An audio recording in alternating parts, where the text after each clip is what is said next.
All right, I should be up and running. Whoops. All right, I should be up and running. It's 13 after. I'm a few minutes late here. So let's do it. I'm an associated member still of T3 Trading Group, which is an SEC registered broker-dealer and member of FINRA. All trades made by Derrick are placed through T3 Trading Group. Maybe one day I'll sit here and read the full disclosure. You should carefully consider whether trading is suitable for you in light of your own financial condition. Don't take the disclosure lightly. Feel free to pause it, reread it, do all that good stuff. Position disclosure. Yeah, I mean, I'm cleaned up a little bit, I think, compared to where I was. I got out of the way on some stuff even back in August and took off a little more into the sell-off and some of the longer-term stuff. I don't have Google anymore. That Fubo I tried to have, it paid me, but I got out of it. A couple other things. So, yeah, that's the position disclosure. So I guess with that said, let's get into the good stuff. Let's talk about charts, talk about markets. Gonna spend some time talking about the question Jorge had at the end of the day. All right. The S&P closed down 0.5%. The NASDAQ closed down 0.2%, and the IWM got wrecked, down 1.3%. The big story of the day today is definitely the TLT. TLT right now up 1.1%. So let's take a look at that TLT candle. That TLT candle was a vicious kind of breakout candle, getting back above the psychologically important 150. That means that interest rates are going down. Interest rates going down tends to be better for tech than it does for value, IWM, financials, energy, those types of names. So, and I actually had, financials and energy really on the radar today because they showed really good relative strength yesterday. But we got hit with that CPI number this morning, and the market reacted very defensively to it. So, I mean, I guess as expected, even though they sold off all three indices, the NASDAQ was down the least. But again, at a certain point when the market starts being really defensive, then they do start selling all the indices, and maybe fine, NASDAQ is relatively strong because it's better for them that interest rates are a bit lower. But this seemed more almost like a fear trade than anything else with the way they bought up that TLT and sold off all the indices, because we gapped up again this morning, and I was not as bearish about today's gap up as I was yesterday's, right? So yesterday, in the afternoon meeting, we spent a significant amount of time talking about why you don't want to buy yesterday's gap up, how it could potentially even be shortable. Negative Maribozu on higher volume followed by the gap up is not something you want to come in and chase. And then today, we gapped up again, and I still kind of advised, don't chase the gap up. But I was definitely feeling more bullish about it than I was yesterday's, because the difference was with the technicals. Yesterday we had broken the Friday Maribozu low, but came back above. And today's gap up wasn't, it was technically still a technical common gap, but it was a common gap that was brought on by news. So initially I thought that after we get like a pullback more to the equilibrium area, like the ADMA, then maybe we could actually start bouncing a little bit earlier without a full gap up. That obviously didn't happen. We ended up having a really weak day today as the TLT started ripping. The intraday here on the TLT opened up small. It was negative when we were doing the morning meeting. Opened up small, and then this thing just completely took off, and the markets got whacked, and we're pretty much weak all day until we saw a big MOC sell imbalance, and the market actually could have bid on it, which was a little bit interesting. But we'll see here. Our big picture technicals are not looking fantastic. SPYs now closed below that 446 again. We're below like that first level of support, but we're still well above kind of the second level of support, which I would say is about 435. So our SPY here is neutral at this point, is how I would characterize it. I think if we lose like that 435 area, that's where the SPYs would actually become bearish. But for right now, SPYs are neutral. That means longs and shorts are viable. We know that the IWM is also neutral. IWM got whacked pretty hard today. It was relatively weak. That was after a decent day yesterday. Yesterday was almost a little bit of a fake out.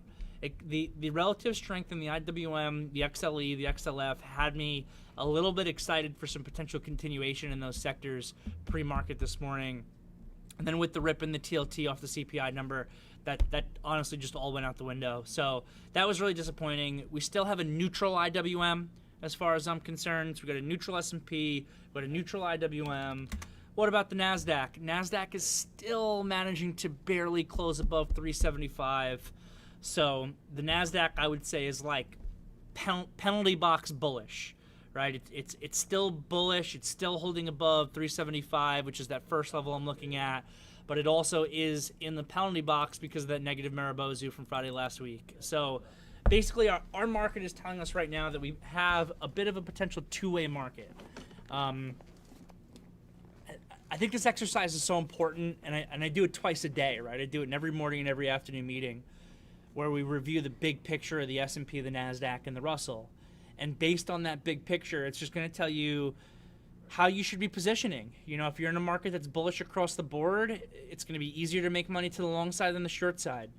You're in a market that's bearish across the board, it's going to be easier to make money to the short side than the long side. You're in a market that's neutral, and obviously there's other factors that you need to pay attention to also, you know, like degrees of extension and things like that. But I'm just kind of talking everything else held equal, which is a term from economics that I hate. Did I not fix my video again? There we go. So it's kind of a term from economics that I hate. But right now, our environments, you know, especially with the S&P and the Russell, are neutral, and the Qs are still bullish, but they're a bit in the penalty box. So what this tells us is right now you got a little bit of a two-way market. And I'm mad at myself today. I actually beat myself up a little bit. I day traded really poorly today. Let me start by saying that. And one of the stupid things I did today, which I'm really beating myself up on, is one of my ideas from the morning meeting today was Apple short. You know, we spoke about how it was still above the breakout bar low, which is 148.61.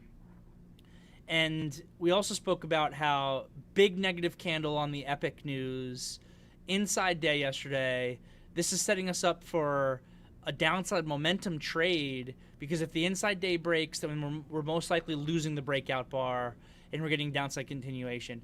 We also spoke in the morning meeting about how the Apple events tend to be sell the news events. I've seen it happen so many times.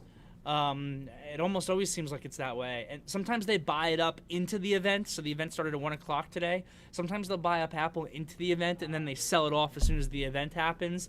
So it's like a buy the rumor, sell the news type of thing. But I'm talking about Apple short. I know that some of these markets are getting a little bit more neutral. And what did I do? I, threw almost $500 in the garbage day trading Apple to the long side when this was a money short trade. I bought it off this little pattern here, which was technically a cheat also. 2 inside bars in a row. ADMA was nowhere near catching up. Really, this should be a momentum trade on the break of this inside bar. Instead, I'm kind of buying it during it and then getting stopped out on the break of this bar. And then I tried it again off this 150, and I got stopped out a second time. And I just threw this money in the garbage. And I'm sitting here looking at this loss I took day trading Apple to the long side, and I'm really annoyed at myself because it was literally written down on, I have like a notepad or wherever where I write down my ideas based on my research. And I literally have Apple short on here, and I spoke about it in the morning meeting. I said you could try to be short versus yesterday's high, or you could wait for the momentum trade, which would be through the break of yesterday's low. Either of those trades worked. You could have been shorting earlier on in the day, which I think is a little bit trickier of a trade, just because, again, with the news event coming, sometimes they do buy it up into that, and that is also part of what I was thinking when I was taking those day trading longs. But I know better than to take day trade longs that are against the daily chart. This daily chart from these last 2 days is not looking good, and I'm coming in, even though I have literally written down on my game plan sheet here, Apple short. I'm coming in, I'm throwing $500 in the garbage, going long Apple. Never took the short trade. Could have shorted off yesterday's high, or the breakthrough yesterday's low works perfect. You know, you short through yesterday's low. Yesterday's low is 148.75. So you short through yesterday's low as the momentum trade. You can see the volume pick up here at 148.75. Your perfect out is this tail high from the 5-minute chart, even though it's a 1 p.m. trade. 1 p.m. trades, you know, midday. I don't like to take midday trades too much, and a lot of times you're better off using a 15-minute chart as a stop loss. But, I mean, you could have kept it. You really could have kept this one as tight as using this 5-minute pivot high. And even though it did retrace back up, it never breaks that, so you never get stopped out, and you get some downside follow-through on it. There was good money to make to Apple to the short side. And for me, because I have so many longs, it also would have acted as a hedge, because when I was bleeding out a little bit in some of my long swings today, it would have been nice to have an extra short. I mean, my best name today is AMC short. And I know it's not a hedge, right? I joke around sometimes. I say, oh, luckily I got AMC short to act as my hedge. My best name today was AMC short. A couple of my longs held up okay. Microsoft held up okay. Coursera held up okay. That VXX that I'm short, which is basically a long on the market, but it's such a garbage product, somehow still managed to make me money today. But outside of that, you know, most of my swing longs bled out today, which makes sense, you know. You got the Russell down 1.3% right now after hours here as we have this conversation. My swings are going to bleed out a little bit on me, and it would have been a fantastic day to actually follow through on my game plan and trade Apple. So I get frustrated with myself over stuff like that. It's like I tell you guys all the time, you shouldn't be upset at yourself if you do the right things and lose money. And I'm pretty good, actually, at not being upset at myself if I lose money, but I did the right things. I got no problem that, you know, like a couple of my bigger picture trades that I'm in, that I swing trade and I trade back and forth, you know, I'm down, you know, a couple $1,000 in a couple of them. I have no problem with that, seeing that P&L there at all. But I can look at a P&L loss that's significantly less than that, like, you know, just staring at this $400 or $500 loss at Apple. To me, that overshadows the fact that I'm down, you know, a couple grand in this name, and $1,700 in this name, and $1,500 in this name, and $1,300 in this name, and $1,200 in this name. I don't care about any of that.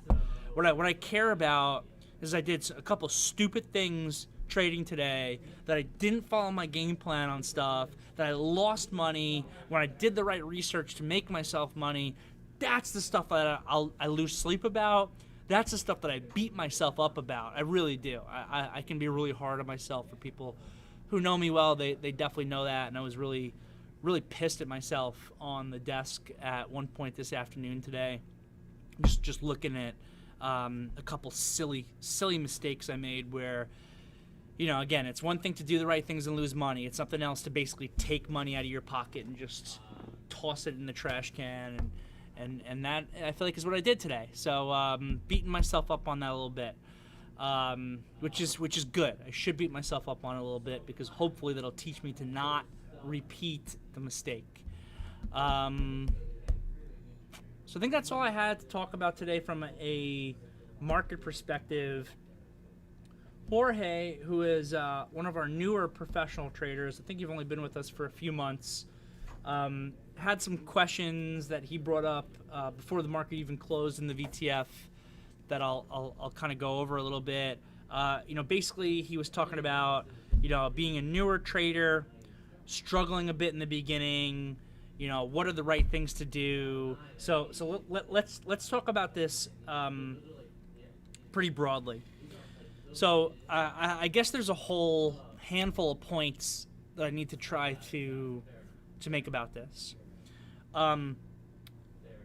So first of all, the learning curve in trading is big, right? The learning curve in trading is massive. And if you've been trying to do this as a full-time thing for yourself, and you've been doing it for less than a year, you are definitely still in that learning curve. Heck, I've been doing this for over a decade, and I'm still learning new stuff about trading all the time. So the learning curve never ends, but the learning curve is extremely steep in that first year. And the longer you're in the business, it kind of, you know, tapers off a little bit, where it becomes a little bit less steep. But, you know, for anyone who's part of the team here and let's say you've been here for 6 months, or, I mean, ask yourself, anybody who's on the team here who's been here for a year or less, you know, ask yourself where you're at with your learning and how much you know now compared to how much you knew when you were a month in. Even if you're, you know, whatever, 3 to 6 months into your career and you're still at that phase where you're struggling, just think about it not from a P&L perspective, just think about it purely from a learning perspective. Where are you right now compared to where you were when you were 2 weeks in, 1 month in, then 3 months in, then 6 months in? Like, I'm sure any of you guys can say who have been here for a little while that the amount that you know now that you're 6 months in or 8 months in compared to when you were 1 month in, 3 months in is dramatic. It's dramatic. And that's the learning curve. The learning curve also makes it so hard to make money when you first get started. Almost all traders, you know, even those who become very successful in this business, lose money in the beginning of their trading career. And that's why, honestly, I think it's so important to be part of a team like ours, because what our team is going to do, and by being able to participate in these meetings and the training program and everything else, that actually is going to accelerate yourself through that learning curve so much faster, and hopefully it saves you on making mistakes. It saves you on not having to learn things the hard way because you're learning things from the team as a whole. But even with that, the learning curve is so steep, and if you're probably going to be losing money when you first get started, it makes risk management so important when you're starting. Because it's one thing to lose some money when you first get started and you don't know enough yet to be really successful and profitable in the business. It's something else to not have the risk management and the money management in place that causes you to lose so much money that you can't recover from it. And for me, because I work with all you guys and some of you guys I brought into the company, the most heartbreaking thing for me ever is when I'm working with a trader who is like 7 months into their career, and it finally seems like they're starting to be able to put things together, just as they say, you know what, but the losses I've taken from the first 7 months kind of wipe me out and I can't really afford to continue to do this properly. And I've seen that happen a number of times over the course of my career, and that's something that breaks my heart more than anything. Because it's like you put the effort in, you put the time in, you put the money in, you took the losses, you worked your butt off, you're just hitting that point where you're about to come over the corner or whatever it is, where things are going to be able to come together for you, and you say, oh, man, you know what, I just can't afford to continue. So that's like the most heartbreaking thing for me ever. And this is why I literally every single day, at the end of every meeting, every morning meeting, I end it with a reminder that you got to manage risk, because it's the most important thing. If you can keep those losses that you're probably going to have when you're first starting a trading career in check, if you can keep them appropriate, that can be the difference between you getting past the corner and still being able to fight and still being able to be in the business, and then, you know, starting to make consistent money for yourself and then starting to do it in a bigger way. That can be the difference between getting to that point and getting through it and not, is the risk management that you had when you were new, when you first got started. And I still believe that you don't need to know a ton about trading, and you could actually be a profitable trader purely based off of risk management and money management techniques. Though it's not easy, it is possible. It's the key to the business when you're first getting started. You have to keep the losses in check, and it should be based on, you know, a percentage of your account. Whatever your starting account size is, you cannot allow yourself to ever lose more than, in a worst case scenario, 5% of it in a day. Ever. It cannot happen. If you ever, honestly, even regardless of experience level, but especially for new traders, if you are ever allowing yourself to lose more than 5% of your account in a day, you are setting yourself up for failure. You are setting yourself up to not be able to get through that learning curve properly unless you got really deep pockets that I don't know about. So it's so important. Know your account size, create rules for money management, create rules for risk management. Do not deviate from them ever. We have a recency bias as traders. I was just speaking to somebody about this yesterday. We have a recency bias as traders. We always think that this trading day, this trade, this next trade, that is what matters. And oh my God, I'm down $1,000 today. I can't stop trading. I gotta make it back on the next trade. It's the wrong mentality. It's the wrong mentality.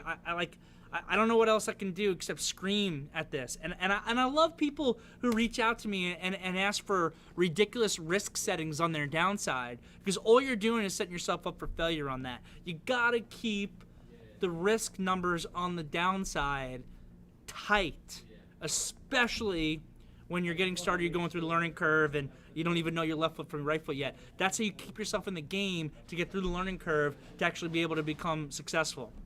So whatever your number is, and again, that number is going to vary from person to person based on your background and capital access and things like that. Whatever your number is, don't lose more than it. I don't care what the excuse was.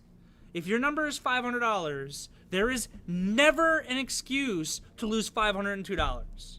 I don't care. I don't care what anyone says to me, and I'm starting to get fired up about it because I see people do this. If your max loss that you cannot allow yourself to lose more than is $500, you cannot lose $502.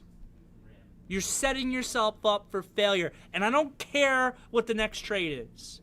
The beautiful thing about the market is it is an opportunity creating mechanism. You do not have to be in every trade every day, and you're never going to catch every move that happens in the market.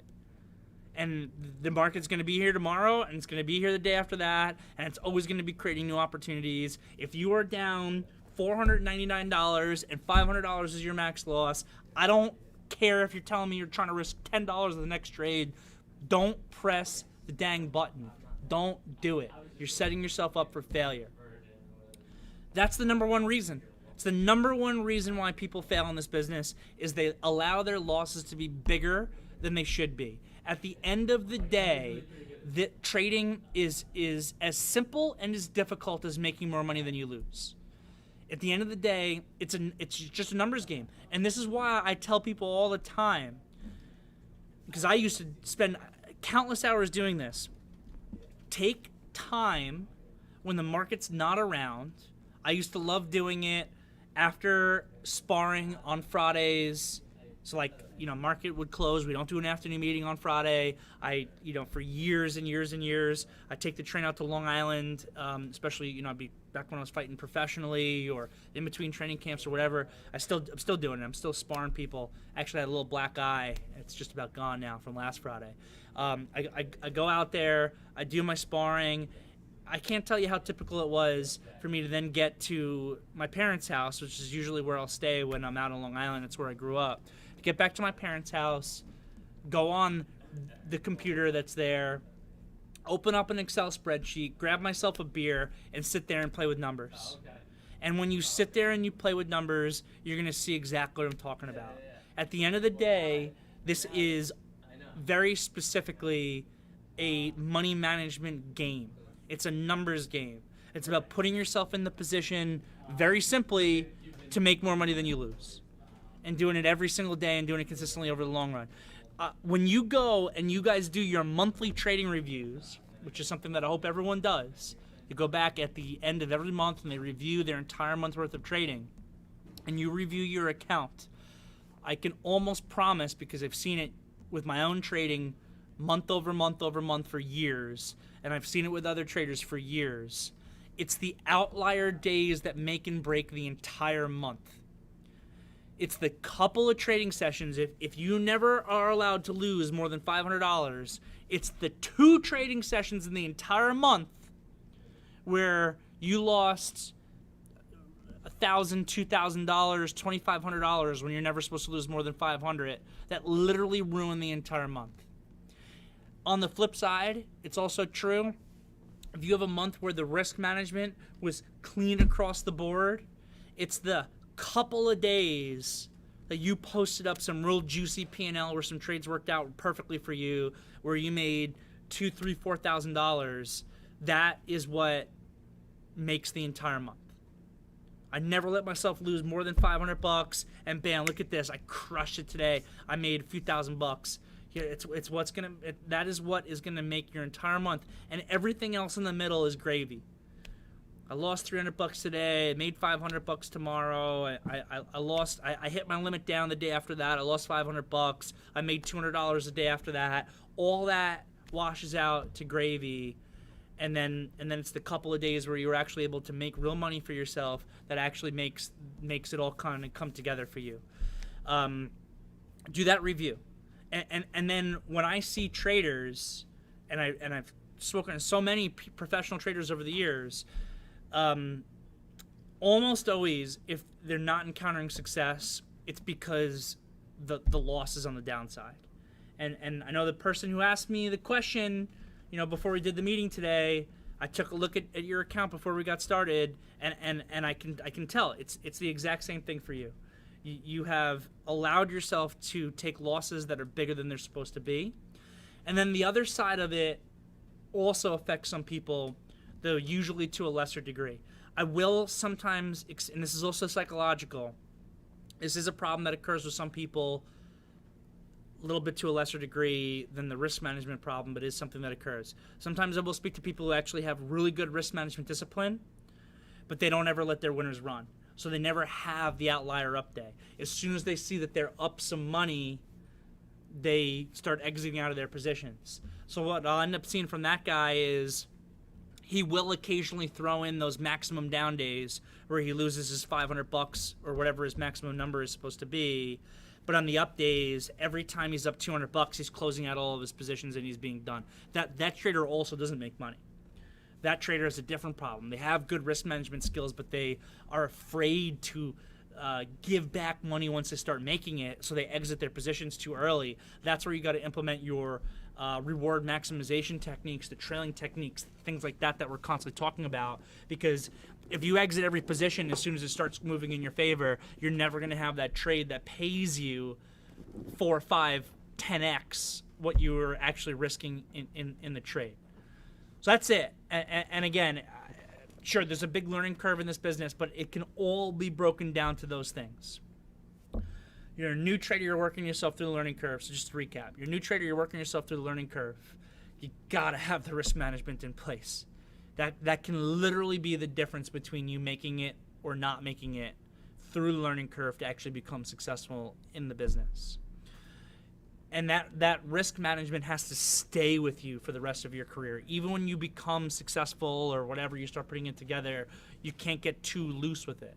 And sometimes that's a problem I actually have personally. I was actually, in some ways, a better risk manager when I was a brand new trader than I was now. Because when I was a brand new trader, I didn't know anything else. The one thing that I knew was that it was a numbers game and I can never allow myself to lose more than this amount of money. I never did it. Now sometimes I can actually make the mistake of thinking, oh, Derrick, you've been doing this for so years. You're a really good trader. Just take this next trade because it's a really good trade, even though you're violating your money management rules. So I can actually make that mistake myself sometimes. Can't do it. Can't allow yourself to do it. So that's it. It starts with the learning curve, the risk management. The risk management continues forever. And then for some people also, it's the reward maximization on the upside, being able to put it together. So it's both sides, Got to limit the downside. The reward has to be there. And again, it's just it's entirely money management. So anyway, sorry if I got too hyped up there, but it's just it's something I know is really important. So whatever, you guys brought out the passion today. I have nothing else to talk about. I'm happy to answer any other questions. So just going into the VTF here, seeing if I missed anything. Ariel's saying that Apple's down 9 out of 10 is on events. I guess that means 9 out of 10 days. Yeah, I definitely believe that, just anecdotally based on what I've seen. Yeah, I don't know about punching the desk. I did that once today. It's- I used to fight professionally, and hand injuries are a very common thing in professional fighting, and I managed to never hurt my hands fighting professionally, but I broke my knuckle trading, and it's never been the same.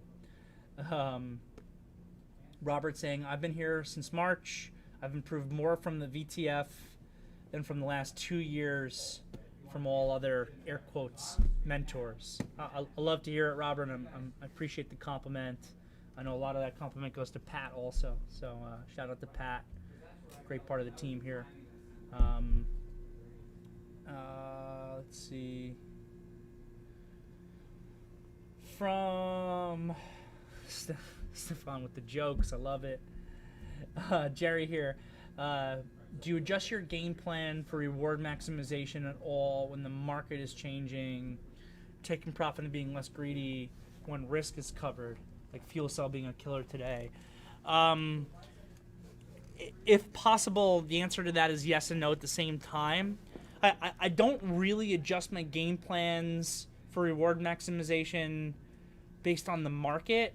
I think the market changes the trade types that I take, and the trade types that I have different game plans for reward maximization, if that makes sense. So for example, in a really strong, grindy, uptrending market like we've kind of experienced, and we're implementing those reward maximization because we're taking a lot of breakouts and with trend trades and things like that, then you're going to have a certain game plan to maximize reward that makes sense. In a market that's a different environment, maybe more like now, where it's becoming more of a two-sided market, you're going to be seeing less of those types of trades and more of those types of trades maybe that are, capitulation buy setups or whatever it is. I know we saw a couple of those yesterday. And those are going to inherently have game plans that have less greediness in the reward side of it because it's starting as a smaller time frame counter trend trade or something like that. So that will have me be less greedy. You're going to find less of them. And I know fuel cell was a focus that we spoke about in the morning meeting. That's the example you just brought up here. Yeah, this tail here is killer. We spoke about 650 as the daily breakout. I know some of you guys even started early on that. So 650 is what I would have looking at. But some of you guys were even ahead of time. And this thing gave this disgusting V-top here and came all the way back. So you probably gave back a lot of open profit in it. I do that sometimes myself. It's definitely disappointing. If you're trailing tight, honestly, if you were trailing tight, the best stop you could have had was probably this one, maybe this one if you were being super tight. But the way this V-topped, you're probably giving back a lot of profit. So definitely brutal there. Sometimes it's just kind of the way the cookie crumbles, You probably had the right game plan to be greedy with it. I think I even advised someone here in the VTF or, don't sell it all. Like it was at like 675 or something, and someone was talking, I just sold some more or whatever. I was like, don't sell it all. You got a good price. Make sure to start being greedy on some of your stock because who knows where this thing's going to run to if they start squeezing it. And it gave that sick move all the way up to 750 before kind of V-topping, coming all the way back. So if you get back a lot of open P&L and fuel cell, I think you did the right thing. So that is kind of my answer to you, Jerry. I don't want to overcomplicate my approach. I got game plans. I've got these trades. I'm looking to maximize my reward. Part of it is also, I don't talk about this as much, but a lot of the best traders I know make their money in chunks of the year. So, I know guys who are $1 million traders, and they'll make that $1 million. Really, they make it in just 2 or 3 months of the year, and the other 8-9 months out of the year or whatever it is, they're kind of more eking out a living for themselves. They're having break-even months. They're having months where they're making a little bit of money, but they're not really making that big money. And it's just a few of the months of the year where the market was really conducive to it, and they recognized that, and they had the positions on, and everything worked in their favor. They absolutely crushed it. So you're going to have market environments where, you see more things like this that give these V-tops and come all the way back, and that limits your profitability. And you're also going to have market environments where they, work out really well for you. I'm not good enough, I don't think, to be able to look at this fuel cell when it's going and saying, hey, this is not going to be the one that works. So I try to keep things, pretty, simple as much as I can when it comes to those game plans for reward maximization. But that's all stuff to consider. Cash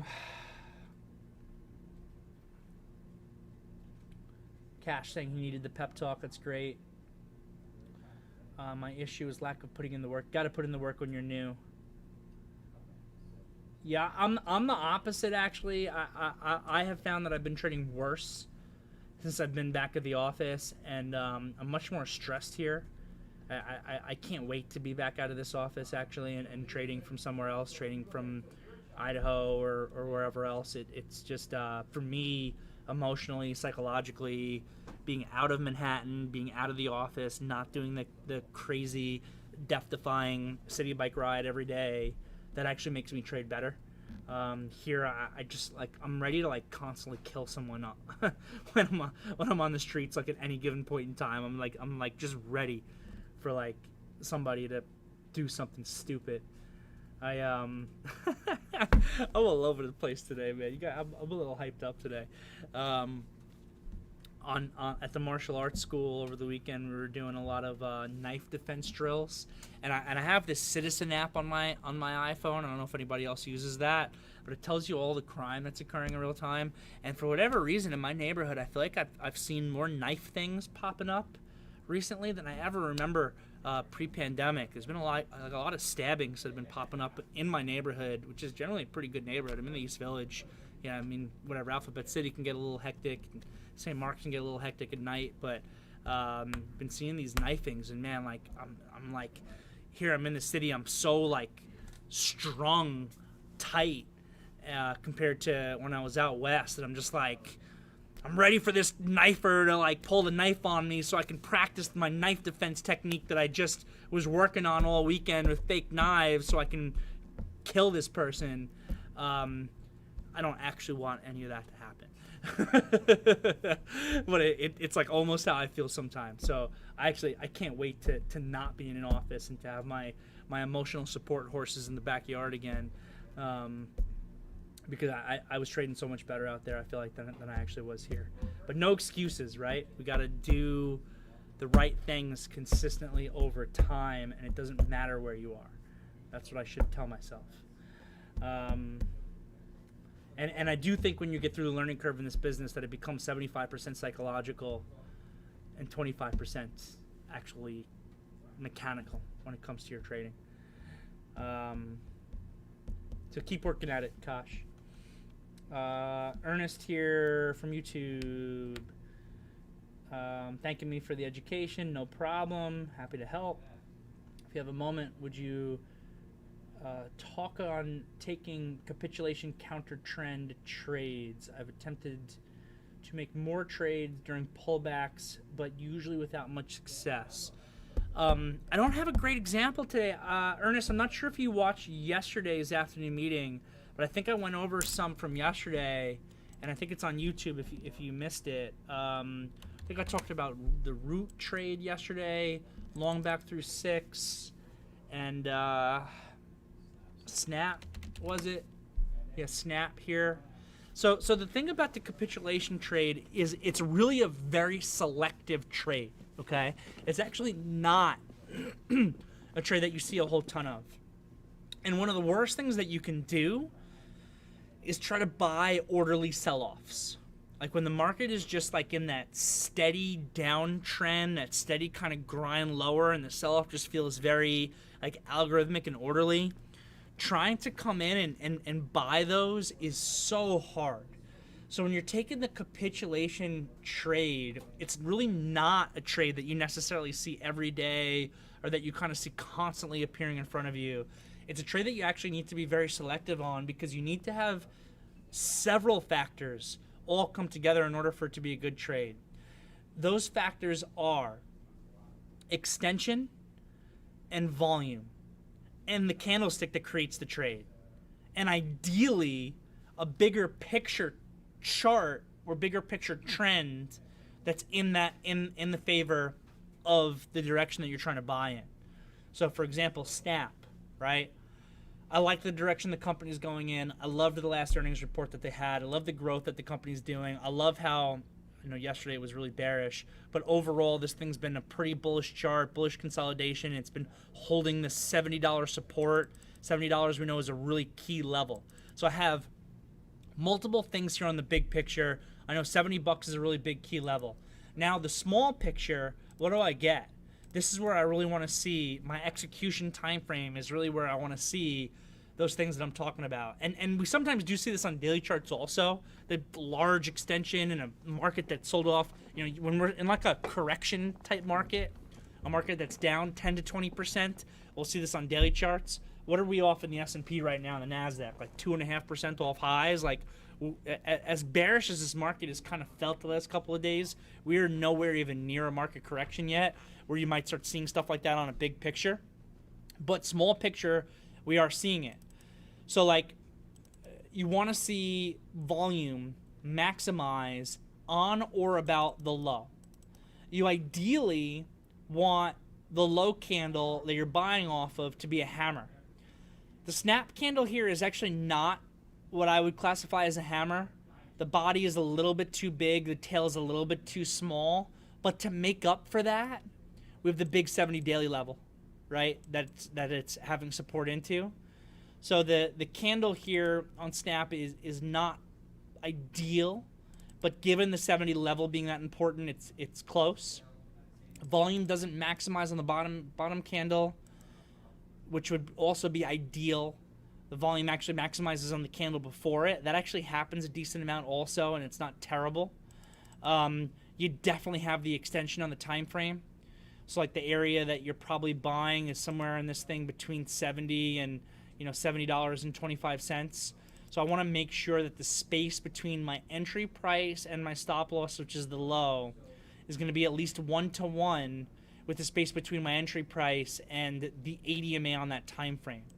So if the ADMA on that time frame is at 71.73 and the stock here is at 70 quarter or so, and I'm taking on, what's this low? Low is 82 cents. So if you're buying, let's just say 70.20, you're taking on 40 cents worth of risk, but the ADMA is $1 up. I need that to be at least 1-to-1. Why do I need it to be at least 1-to-1? Because I know when I get the hammer capitulation buy set up with the extension of the volume, that I typically have a little bit better than a 50% probability of getting a retracement back to the ADMA. So I need the distance between the entry point and my stop loss to be at least 1-to-1 with the distance between my entry point and the ADMA itself. And I need to have all that for it to be a good trade, right? So again, it's the volume maximizing with the extension. Ideally, you want to have the hammer candle, and ideally, you want to have the daily chart coming in place. The more of that stuff you can have in line, the better. But you need to have the extension in the volume. Or otherwise, I really don't ever have any interest in the trade. And then so all those things need to come together and line up in order for you to be taking that kind of counter trend trade. And then you need to have a game plan for the trade that's not overly greedy because it is a counter trend trade. So when you're with the trend, I'm an advocate of keeping a large percentage of your position for reward maximization for a trailing strategy. Somewhere between 25 and 50% of your position when you're with trend is an ideal amount to keep and to trail for reward maximization on with trend trades like breakouts. On counter trend trades like this, it's going to be more like 10 to 25% of the position. So significantly less of your core position.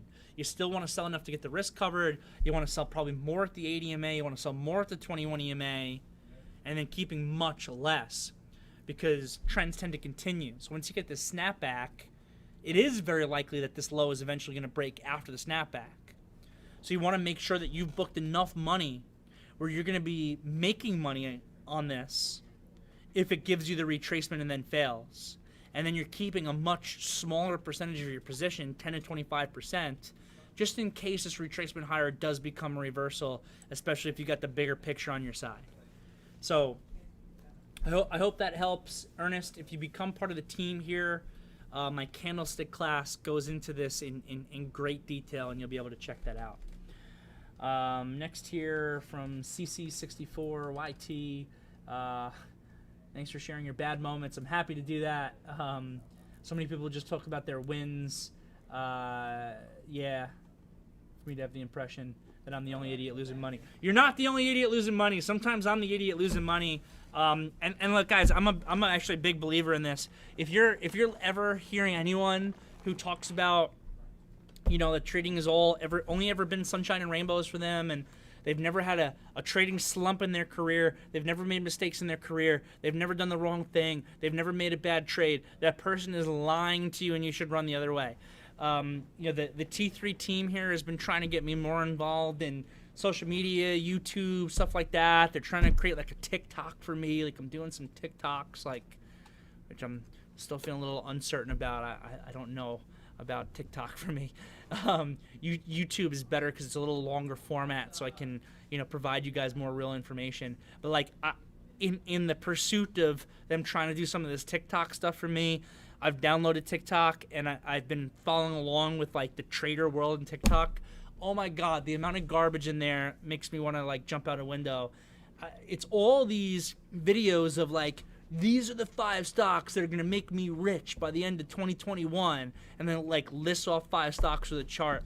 Like, this is garbage. There's all this stuff in there about like, my guy made, you know, his $5,000 account $1 million by the end of his first month trading, you know, come pay to be part of my team. That stuff is garbage. How about I tell you the fact that trading is really hard and many people who pursue it fail. And if we can start with that as our starting basis, and we can really approach this properly, and we can recognize the fact that you're going to have setbacks as a trader, you're going to do things properly as a trader, and that it's a big picture thing that you need to work towards, you know, perfecting over time, now we can actually have a real base where we can pursue successful trading.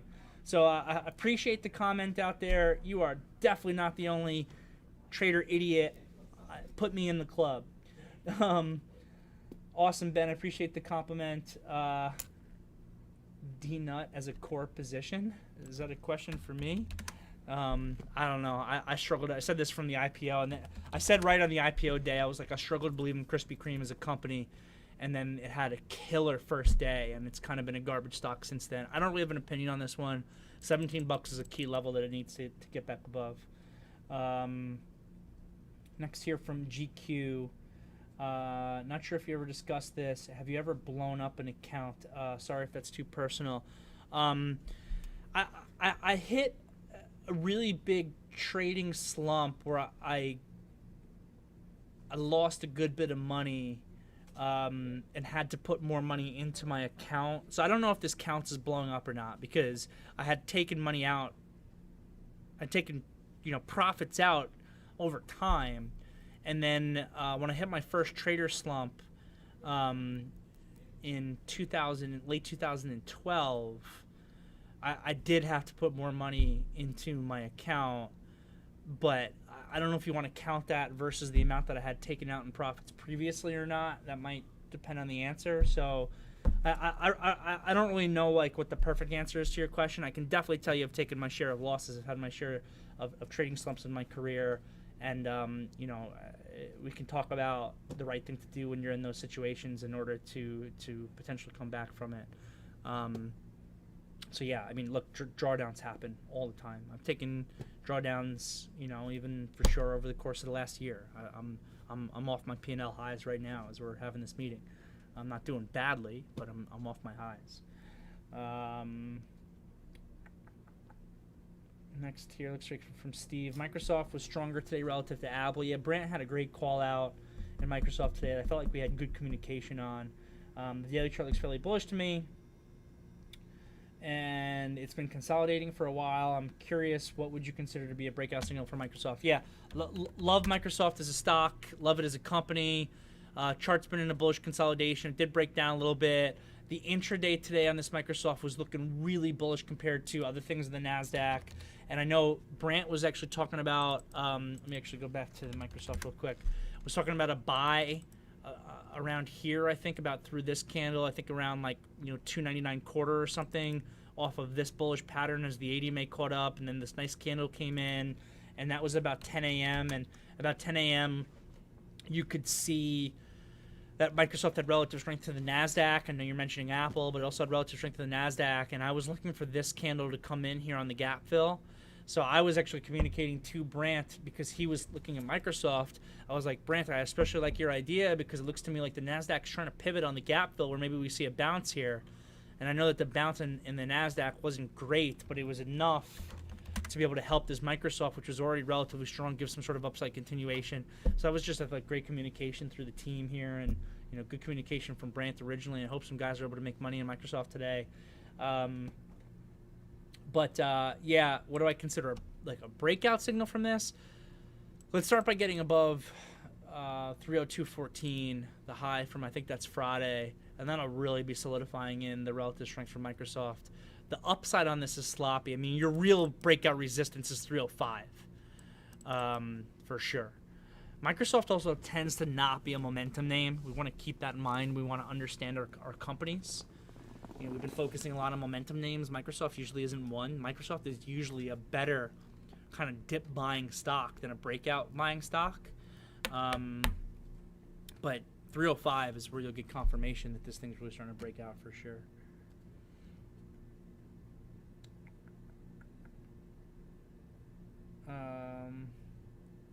Luke asking Apple and Q is red tomorrow. They're starting to get pretty beat up. I know Yom Kippur's not till Thursday, so we probably keep going down till Thursday, right? I wouldn't be surprised if how the markets have been selling off since Rosh Hashanah, if that perfect old trader saying actually works out perfect this year, where they're selling that holiday and then they buy that one up. Will it be red tomorrow? Will it be green? I'm going to look at my crystal ball. My crystal ball is looking cloudy. I don't have an answer for you. It's hard to say. We got to assess tomorrow morning and see how the gap looks on this market versus yesterday's low. And we did tail back a little bit on Apple, but we also got some bearish continuation. Apple looks a little bit broken to me. So, it broke back down on some levels that it shouldn't have. So it looks very neutral to me. When it's very neutral in this area, it's hard for me to have strong conviction to tell you if tomorrow is going to be green or not. The NASDAQ is still bullish. It is still above its key 375. So basically what that means from a probability perspective, if I had to close my eyes and guess, Apple probably has a better chance of being green than red tomorrow. Apple is probably more of a coin flip at this point. But obviously they affect each other. So I don't know. We'll see tomorrow. We can assess in the meeting.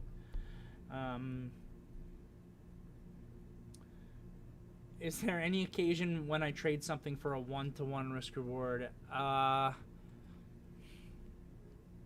Not usually if I'm trading smart. Sometimes I do things I shouldn't, and it's a 1-to-1 and I just take it. But no, honestly, not usually. I'm usually looking for more than that, or it's not worth it being in. I'm not right enough to be able to make money consistently off 1-to-1s. In certain trades, certain opportunities, maybe, but big picture overall, I'm not. Cash, I won't tell your wife that you said that. Don't worry. The Citizen app makes you paranoid. Yeah, I feel that. Got to bring a gun to a knife fight, says Sahil. It's actually... It's significantly easier to disarm someone of a gun in close quarters than a knife. I would much rather someone honestly put a knife like right to my forehead than a gun right to my forehead than a knife right to my forehead if I actually had to defend myself in a self-defense situation. You just got to get out of the way on that gun from it not pointing at you anymore. You get into a knife fight, you're probably getting cut. You should be prepared for that. But if I'm going to start doing martial arts stuff here in the VTF, I'm going to have to get T3 to start paying me. Mike asking about Win. Yeah, someone asked about Win in the morning meeting today, and I said you should probably avoid it because all these people are out of the money from this news, and the news was bad. Win needs time. This is not a good-looking candle. You can't have any conviction off this candle. Like I said, all these people that bought for the last few weeks are out of the money. Yeah, it is really beaten up, and it is becoming extended, and there is some support down at 87 bucks or so that you can look at. I think we just stay away from Win for now. Yeah, 1230 here had a little bit of a tail where the volume picked up a little bit. There was not a huge amount of short time frame extension on it. Depending on your entry price, this might have been enough to actually trade it, and the volume pickup was decent considering the time of the day, and then it actually picked up further on the way up. You don't see that much. You know, you want to see good volume on the way up, but usually it's not bigger on the way up than it was on the bottoming candle. So that's kind of interesting to look at. So yeah, if you got a good price there, then, you know, sure, go for it. But otherwise, I don't know. I think we want to avoid it for now. Trump Corp from the VTF. How to deal with over trading on small accounts. Yeah, definitely a tough one. And it's not something, you know, I've dealt with over trading issues myself in my career. For me, one of the big things that helped stem over trading, or, you know, push back on over trading for myself, was making sure that I used the stop loss where I actually know my idea was wrong. Meaning sometimes you look at a trade and you're looking and you're like, well, I could use this stop loss right here, which is a much tighter stop loss, or I could use this stop loss, which is a looser stop loss. But the looser stop loss really is going to confirm that the idea was wrong, and the tighter stop loss might not. So for me, I know I sometimes have problems over trading when I use the tighter stop loss, because I'll get stopped out and I'll go, oh, but my idea wasn't wrong. And then I'll see like a little, as soon as I get stopped out and I don't feel like my idea was wrong and the stock upticks 5 cents, I go to myself, oh, I knew I was right, and I rebuy at a worse price than I just got stopped out on, and then I get stopped out again, and then I buy it again, and I get stopped out again, and I buy it again, and I totally start churning it. That's over trading. So don't do that. And for me, making sure that I'm using the stop loss where I know that the idea itself was wrong is huge. Another thing is game planning. Having a written down game plan actually helps. If you have a written down game plan and you're just following what's written on the piece of paper, that's going to have a huge positive impact for you. So I would say start with those two things. Then the other one is just recognizing if it's a trading day that's conducive to trading heavily or not. Certain days provide a lot of opportunity to want to trade heavy. Certain days are not. These are one of the things that my team and I try to tackle every day in the morning meeting. So I would say that you should become part of the team. Reach out to info@t3live.com, inquire about becoming a Pro Desk VTF subscriber, and we can help with that in the morning meetings.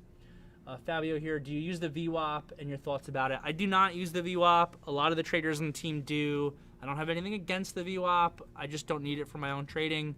I think that the VWAP is particularly important for execution traders. Traders who are execution traders for funds are often judged based on their price on their execution versus the VWAP price. If they did better than the VWAP, they did a good job, and if they did a worser job than the VWAP, then they suck and they should get fired. So it's really important for them, and sometimes it can be a self-fulfilling prophecy like anything else, where an algorithm is designed to be buying on the VWAP all day. I don't actually use it, but I don't have any problem with it. Todd, would you please explain the MLCO gap move today? A gap down, barely moved with massive amount of volume. Is it setting up for a move down? MLCO. Anybody got news on this today?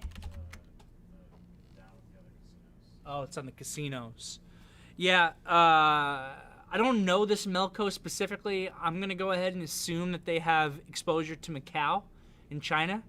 So there was news that hit Win, LVS, I guess it's MLCO. There was news that came out of Macau this morning, and it sounded like a really scary headline. If I remember it off the top of my head, it was something about the Chinese government is going to be trying to promote more national corporations in the area, and I think restricting the international or non-Chinese based companies that are in that space. And that hit these really bad. So the gap in MLCO today is really more of a news gap than it is one of those technical gaps that I define in my gap class, like common gaps and breakaway gaps and continuation gaps and exhaustion gaps, and those are more technically based gaps. This is more of a news gap.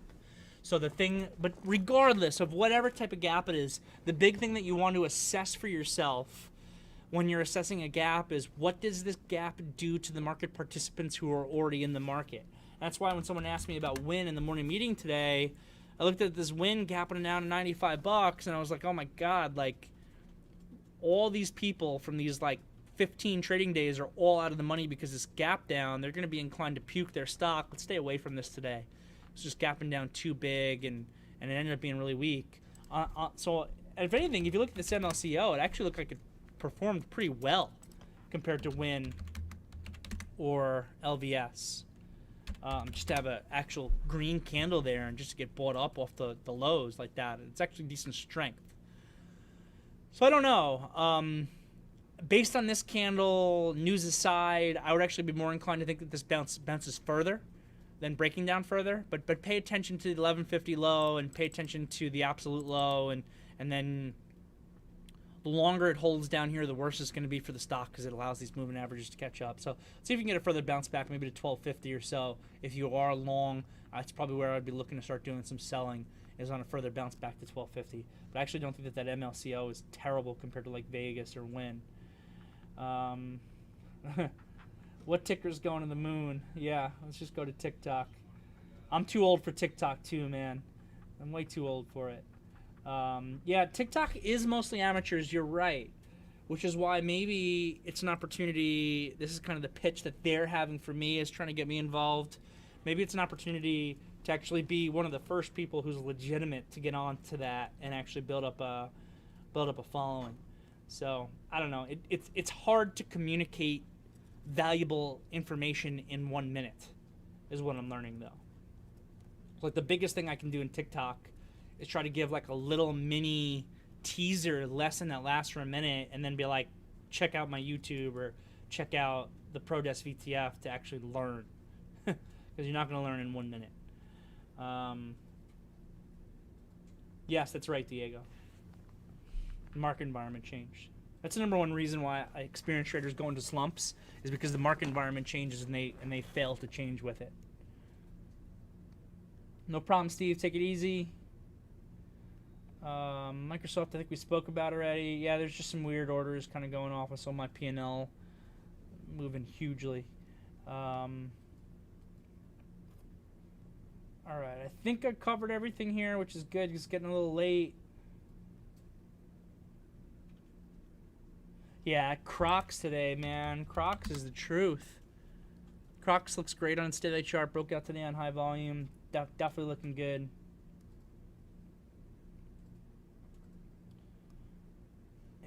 Yeah, so MGI, we definitely like as a team from a fundamental perspective, but the stock has been kind of very sloppy and very broken. We saw some, you see the bigger volume here today? We saw like 3, I think, large block trades go off that are represented by this volume, and I think it was this volume. So that's always interesting to see. You never really know exactly what to make of it. But sometimes that could be like the end of a big seller, like some big seller is net by some big buyer, and then the stock starts turning around. Sometimes you see that. Stock needs to prove itself, though. I don't like this grindy downslope to it, despite the solid fundamentals. 9 and 10 are the key levels. I need a close above 9. A close above 9 to show me that it's waking up. And then $10 is the bigger level. At this point, I probably would wait. Wait unless you got a really big time horizon, you're just buying it from a fundamental basis. I would wait for clarity by this thing clearing back above 9 to actually get involved. All right, that looks like it's the last question of the day. I am going to end it. I'll see you all tomorrow. Check out Derrick the Trader on YouTube. Give it a subscribe. Check out @ProDeskVTF on Twitter. Give it a follow. If you're on TikTok, I'm on there too, I guess. You can follow me on that too, whatever. Take it easy, everybody. Have a good night.